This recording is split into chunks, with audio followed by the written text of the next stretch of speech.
I get why it's structured the way it is, but it just feels a lot harder to recommend. Today we're going to unbox the new Delta Reserve card, the metal one from a plane. We're going to compare it with the American Express Platinum card. Big favor before we dive into all of this is to give this a thumbs up to make sure that they don't unplug me from the internet. And if you are someone that likes humans, then consider subscribing. Alright, now that I'm fully charged up, let's look at the new card. Okay, I lied, it didn't come in a box like this. It came in boring envelopes, but who doesn't love a mystery box?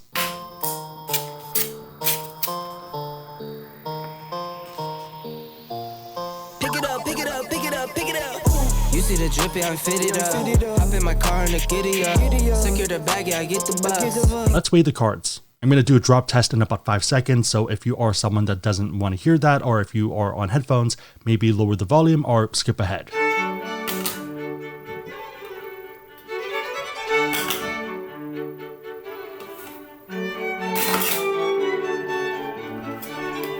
On a note of the Platinum, one of the most common questions I get is, how do I get the perks of the Platinum without paying that high of an annual fee, and ideally not dealing with all of those credits? I'd say that the Delta Reserve is the best option. Incidentally, on the personal side, it's the only option. There are some distinctions I want to clear up. I'm probably going to piss off some people because it's repeating stuff, but I'd rather you know everything and maybe even overknow it. That way you don't sign up for a card that doesn't make sense for you. We'll do a fast version and then a longer one. Alright, the fast one is that the Delta Reserve lands in at a $550 annual fee. Unlike the Platinum, there are no credits to help you offset this, so it does feel pretty raw. I'd say that the main counterbalance is the annual companion certificate, but you don't get this in the first year. You actually get it upon every renewal. So the first one you're going to get is in 12 months. This allows you to book a domestic first class, Comfort Plus, or main cabin round trip flight, and your companion flies for free. Unlike the Southwest Companion Pass, this is only once use, so once you use it for the year, it's done. If you're someone flying main cabin coast to coast, I'd say that this is worth about $300 to $500. Obviously a bit more nuance that we'll cover in the advanced part.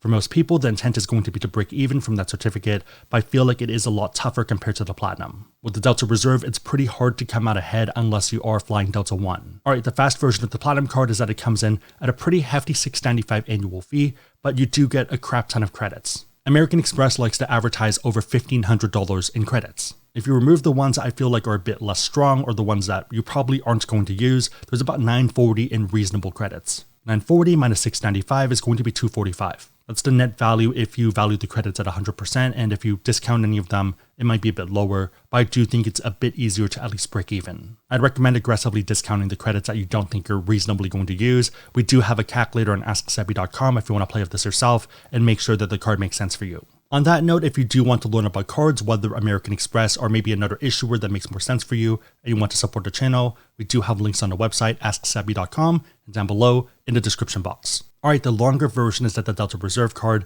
still doesn't look that good, and I feel like I'm being a pretty bad salesperson. I have the card, I'd like the card, but it feels very nuanced. If you or someone from Delta's watching this, one thing they're probably going to point out is the fact that you get free checked bags. Awesome perk if you do a lot of domestic flying. Main disadvantage is that you get this on the Delta Gold card as well, so is there really a point of having the Delta Reserve instead of the Gold in this case? With the certificates that we talked about, I think it does lean more towards people doing aspirational stuff, but who are comfortable paying out of pocket for it. One of the main disadvantages for Delta One though is that you do need to book a non-refundable flight in order to use that certificate. Taking a look at the prices, it does get pretty aggressive, about $2,400 for a round trip flight. In this case, you could argue that the certificate is worth $2,400, but you do need to be comfortable paying the other side of it. I guess another way to look at it is that the certificate enables you to pay $1,200 per person round trip, which isn't that bad. For me at least, I tend to lean more on my points and my Delta Diamond status for upgrades, maybe use a certificate like an RUC if needed, but for a lot of other people, this is a way to get a premium experience at almost half the price, so pretty affordable.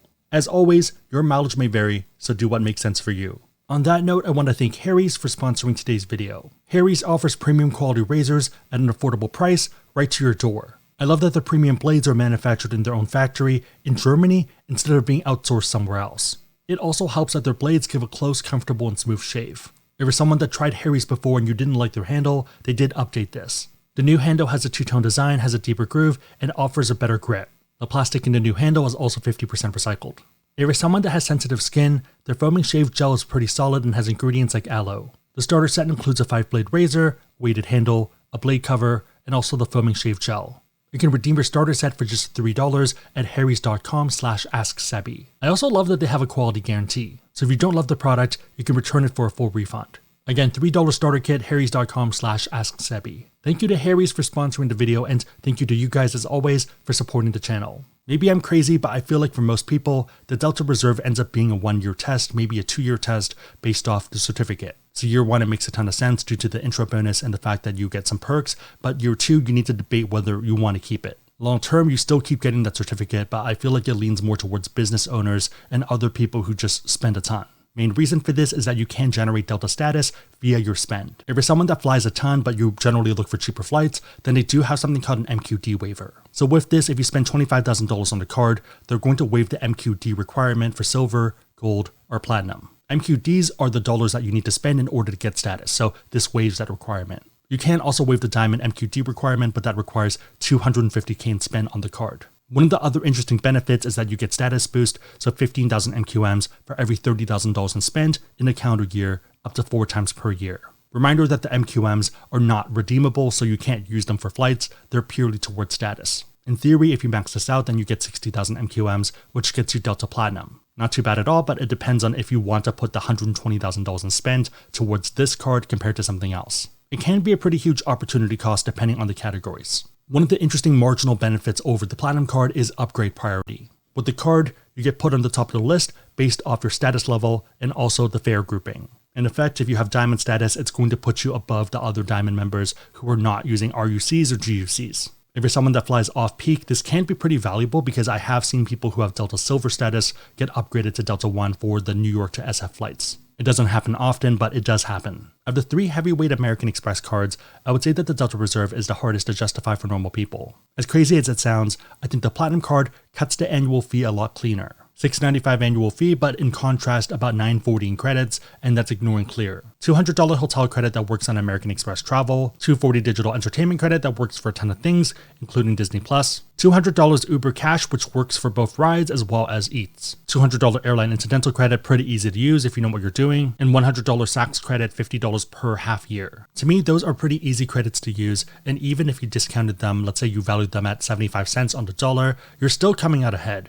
$940 at 75% is going to be $705, which is about $10 in more value than the annual fee. Another huge factor is why we're even talking about the cards and its lounge access. With either the Platinum card or the Delta Reserve, you get access to Delta Sky Clubs when you're flying Delta. The only difference is that with the Delta Reserve card, you get 2 one-time guest passes each year, that way you can bring other people in. Sounds great, but it's pretty different for the Centurion Lounge. With the Platinum card, you can get in with pretty much any departing flight. Whether it's American, Delta, United, something else, JetBlue, some international airline, you're good to go. With the Delta Reserve, you only get access to the Centurion Lounge if you're flying Delta. Enjoy complimentary access to the Centurion Lounge when you book your Delta flight with your Reserve card. If you're someone that's in a Delta hub, then this probably sounds great, but there's a lot of people who are not. One of my favorite Centurion lounges is in Vegas, and Delta only has about a 9 or 10% market share. If you're someone that goes abroad a lot, I feel like you're even worse off. In order to access the Centurion Lounge, you need to be on a same-day Delta marketed or Delta operated flight. This applies to the US, Hong Kong, and also London. When I fly internationally, I try to fly SkyTeam, which is what Delta's under, but sometimes I might not be booking through Delta. Also, the Platinum card comes with Priority Pass, which the Delta Reserve doesn't. Obviously, it depends on you, but for me, it feels a lot harder to recommend unless you are a Delta loyalist in a Delta hub, probably something like Atlanta or JFK. I have the Delta Reserve and I like it, but I wish they would add more perks that were applicable for normal people instead of just super users. I get why it's structured the way it is, but it just feels a lot harder to recommend. Again, if you want to learn about these cards or pretty much any other cards out there and you want to support the channel, we do have links on the website, AskSebby.com, and down below in the description box. If you made it to this point in the video, then leave a razor emoji down below in the comments, and I'll try to heart it and also respond to it. My question for you is, what are your thoughts on the new Delta Reserve card in terms of how it looks, but also in terms of how it works in practice, and how would you compare that to the Platinum card? Let me know and everyone else know in the comments down below. Big favor, thumbs up, consider subscribing, but otherwise hope you guys liked it. See you guys next time.